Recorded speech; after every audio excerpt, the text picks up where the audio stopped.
Welcome to a conversation that might just dismantle everything you thought you knew about building wealth.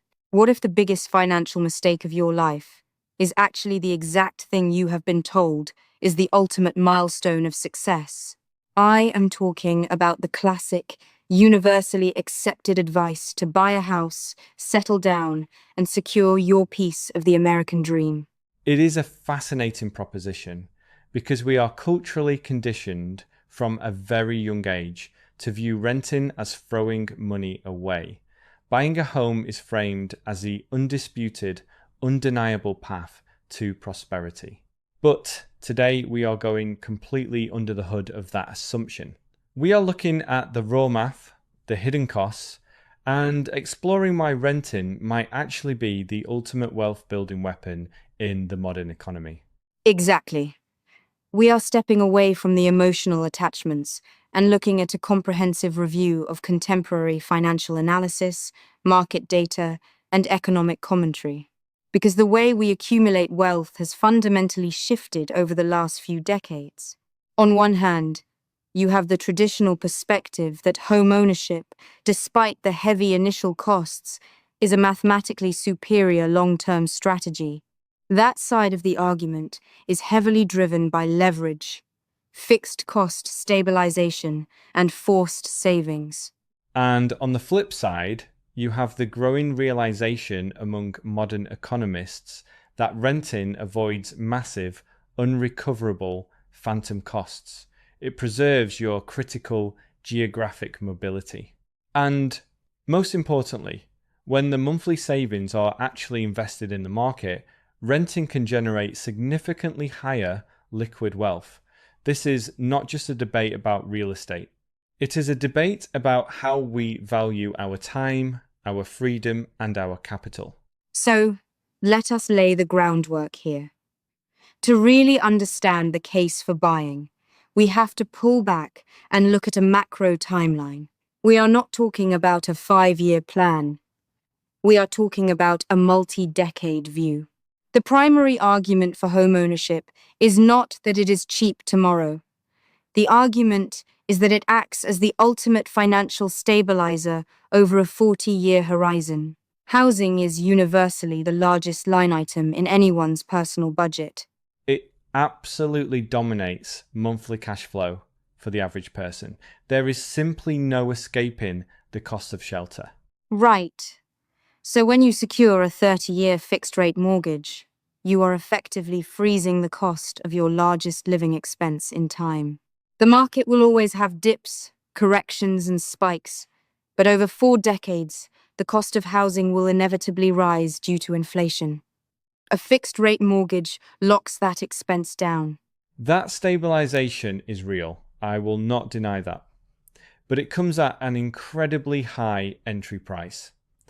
And this is exactly where the cultural script starts to crack.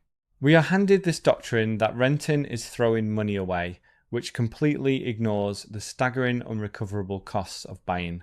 When you take out a $500,000 mortgage, you are not just buying a house, you are buying a massive debt product. In the first 5 years of a 30-year fixed mortgage, nearly 70 to 80% of your monthly payment goes directly to the bank as interest. It is definitely a shock to the system for a lot of first-time buyers when they look at that first amortization schedule and realize how little equity they are actually building in year 1. It should be a shock. Handing a bank over $125,000 in pure interest over 5 years is just as much throwing money away as paying a landlord. And it does not stop at interest. You have property taxes averaging around 1.1% nationally. You have maintenance that demands 1 to 2% of the home's value annually. And maintenance is wildly unpredictable. Out of nowhere, you get hit with a $12,000 foundation repair or an $8,000 roof replacement. Add in homeowners insurance and HOA fees, and you realize you are simply paying a different set of landlords. Your new landlords are just the bank, the state, and the local hardware store. So you are arguing that the ongoing phantom costs essentially rival rent anyway, neutralizing the stabilization benefit of the mortgage. Yes, entirely. And beyond that ongoing drain, locking a massive down payment into a property carries a catastrophic opportunity cost. Think about a $100,000 down payment. That cash becomes dead equity trapped behind drywall. If you put that same $100,000 into a broad market index fund tracking the S&P 500, which has historically returned around 10% annually, it mathematically doubles roughly every 7 years. Let us unpack that carefully, because the concept of unrecoverable costs is really the beating heart of the anti-home ownership argument. You are saying the interest, taxes, and maintenance are a total loss, and the opportunity cost is too high. But does the traditional model really fail that fundamentally in practice? I believe it does. And understanding why requires us to completely reframe how we look at monthly payments. Think about it this way. When you rent an apartment, your rent is a ceiling. It is the absolute maximum amount of money you will pay for housing in a given month. If the heating system dies in the middle of a freezing winter, you text the landlord. They pay for the parts, they pay for the emergency labour, and your housing cost for that month remains exactly the same. But a mortgage is a floor. A flaw. That is a very different psychological framing. It is the absolute minimum you will pay before the pipes leak, before property taxes jump 9% to fund a new city stadium, before insurance premiums skyrocket due to regional climate risks. Framing a mortgage as a minimum baseline rather than a fixed final cost is a terrifying reality check for prospective buyers, but it is necessary. This is exactly why we have to look at the price to rent ratio before making a decision. Break that metric down for us, because I think a lot of people make this massive financial decision purely on gut feeling or societal pressure rather than actual financial ratios. It is a beautifully simple metric. You take the purchase price of a home and divide it by the annual cost to rent a similar property. So, if a house costs $500,000 and it will cost you $20,000 a year to rent it, your ratio is 25. In many major modern cities right now, these ratios are pushing 25 or even 30. When a ratio is that high, the math is screaming at consumers to rent. You are effectively shorting the housing market. You let the landlord subsidize your lifestyle and take on the massive capital risk while you consume housing services at a steep discount. I see the mathematical logic there, but let me offer a counter perspective on the nature of that rental ceiling. Yes, rent is a ceiling for exactly 30 days, or maybe a 12-month lease. But structurally, rent is a variable cost that only trends in one direction, which is upward. We cannot just look at a snapshot of month one.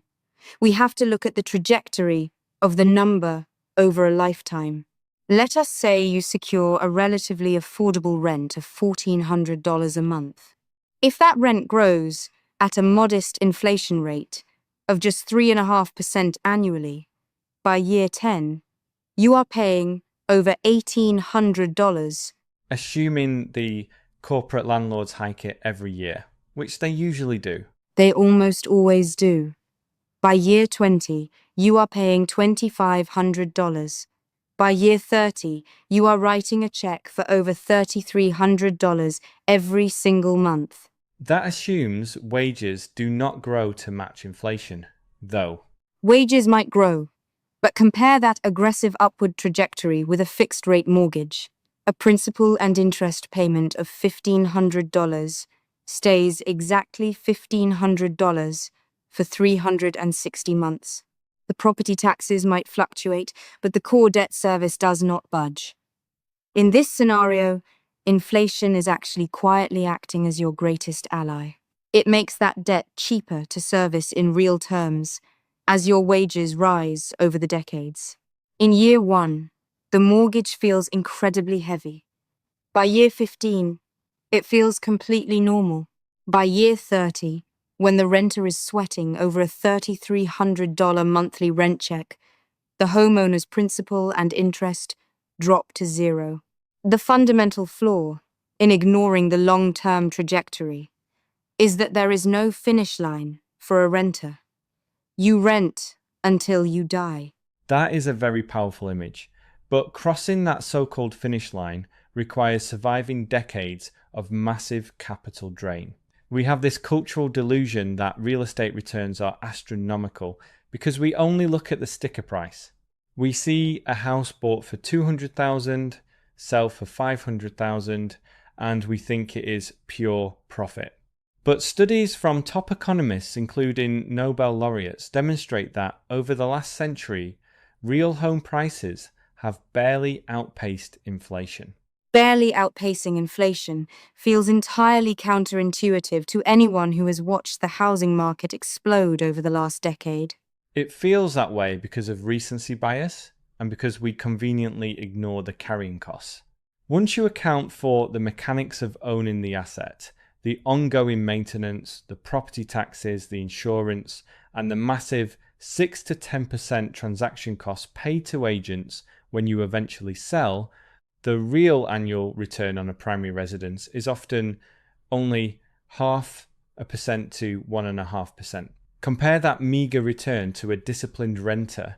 They take their $100,000 down payment plus the $1,000 monthly difference between owning and renting, and they put it straight into an index fund. They maintain a liquid, diverse portfolio that operates on compound interest. And compound interest works very differently than simple property appreciation. Exactly. With an index fund, you are not just earning returns on your initial investment. You earn returns on the returns. It snowballs exponentially without you ever needing to replace a water heater, paint a fence, or deal with a contractor. The truly wealthy do not hoard their net worth in dead residential equity.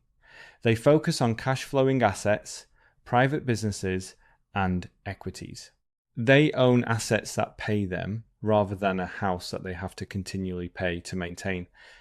You can sell $5,000 of stock from your phone while sitting on the couch. You cannot sell the guest bathroom of your house to free up cash. I hear the mathematical purity of that argument, but frankly, it completely ignores behavioral finance. The rent and invest the difference model works perfectly if you live inside a spreadsheet, but it demands absolute, robotic, human discipline. Realistically, what actually happens to the $500 or $1,000 that a renter saves each month? In a perfect model, it goes straight into their brokerage account. But human beings are not perfect models. That money rarely makes it into an S&P 500 index fund. It gets absorbed into lifestyle creep. It becomes a slightly nicer leased car, extra streaming subscriptions, expensive dinners, or better vacations. This is where homeownership acts as a financial seatbelt. It is a forced savings mechanism that restrains your spending. Every time you make that mortgage payment, even though a large portion goes to interest early on, you are systematically forcing equity into your net worth by paying down the principal. You cannot just skip the mortgage payment to go on a luxury vacation to Tulum. Renting and investing requires you to manually pump the brakes on your spending every single month, ignoring every shiny object in a consumer-driven culture. I will concede that point. The psychological component is very real. It is incredibly hard to manually save when consumption is pushed from every angle of society. And beyond the psychology, we cannot gloss over the mechanics of leverage. Let us really break down the math here, because this is where the homeowner pulls ahead. If our hypothetical renter puts $60,000 in the stock market and gets an 8% return, they make $4,800. A very solid, respectable return.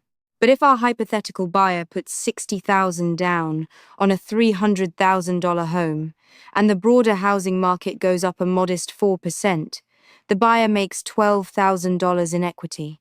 Because the 4% appreciation applies to the total $300,000 asset value, not just the $60,000 down payment. Exactly. The buyer just made a 20% cash-on-cash return on their down payment in a single year from a mildly appreciating market. That is the magic of leverage. It is the only time a bank will hand an average person hundreds of thousands of dollars to invest. The mortgage allows your capital to work exponentially harder than liquid cash ever could. The magic of leverage is undeniable when the market is climbing. But have you considered the catastrophic cost of being anchored to that highly leveraged asset? You talk about a financial seatbelt, but in the modern economy, a house is often geographic concrete. We are not working 30 years at the same factory anymore. To maximize your income today, your greatest asset is mobility. Imagine a young professional is offered a dream job 2 states away with a $50,000 pay increase. The renter gives 30 days notice, packs their boxes, and leaves to immediately capture that wage growth. The friction of selling an illiquid asset certainly complicates that scenario for the homeowner. It does more than complicate it. The sheer friction actively suppresses wage growth. The homeowner is trapped. They have to hire a realtor, stage the home, pay those massive closing costs, and basically pray the buyer's financing does not fall through. And we have to acknowledge the emotional weight here too. Anyone listening right now who is renting in their 30s knows the exact guilt trip we are talking about. Society makes them feel like they are failing at life. But what society does not tell them is about the phantom cost of time. Time is your most unrecoverable asset. Homeownership is essentially a part-time job. It is your weekends spent at the hardware store, managing deteriorating physical assets and carrying the mental load of every creak in the floorboards. When you rent, you outsource that stress. You buy back your Saturday mornings to build a side hustle, learn a new skill, or simply rest. Your time remains completely liquid, just like your investments. That is a profound way to look at it. The opportunity cost of time is rarely, if ever, factored into a mortgage calculator. But I would frame it differently when we look at the timeline of a human life. I will completely agree that a 5-year plan heavily favors the mobility of renting. If you need to pivot constantly, transaction costs will destroy your equity. However, a 40-year plan demands stability. You talk about the renter's freedom, but renters actually give up complete control of their living situation. A landlord can decide to sell the building, refuse to renew the lease, or hike the rent dramatically with just 60 days' notice. You are building your life, your community ties, and your children's school district on a foundation that someone else legally owns. As long as a homeowner pays the bank, they have absolute control over their domain. That control is a valid point, assuming the homeowner is not stretched beyond their means. And that brings us to the ultimate safety net: strict financial discipline. The stress of broken water heaters and financial anxiety is highly mitigated if buyers adhere to the classic 28-36 rule. It is a fundamental underwriting standard that dictates your total housing costs, mortgage, taxes, and insurance should remain under 28% of your gross monthly income, and your total debt should stay under 36%. It is tough in today's market, but if you buy within those margins, you are not house poor. You have the monthly cash flow to handle a broken AC unit without a crisis. The anxiety comes from over-leveraging, not from the inherent nature of owning property. But the reality is that the vast majority of consumers do not follow the 28-36 rule. They are pressured by the exact cultural script we have been dissecting. They are shamed for renting So they push into starter homes. They barely stretching their debt to income ratios to 45 or even 50%. They end up house rich and cash poor, entirely vulnerable to a single medical emergency or a temporary job loss. They are told they are building wealth, but they are actually just building a cage. Which is exactly why this conversation is so critical. We have to strip away the emotion, the nostalgia, and the societal expectations. Whether you choose to leverage a mortgage as a forced savings tool over a 40-year timeline, or you choose to rent, maintain your mobility, and aggressively invest the difference in the market, the math has to work for your specific life structure. Precisely. The ultimate financial mistake is not choosing one path over the other. The mistake is blindly following a cultural narrative without understanding the mechanical realities behind it. Wealth is not just about the assets you hold on paper. It is about the freedom those assets provide in your daily life.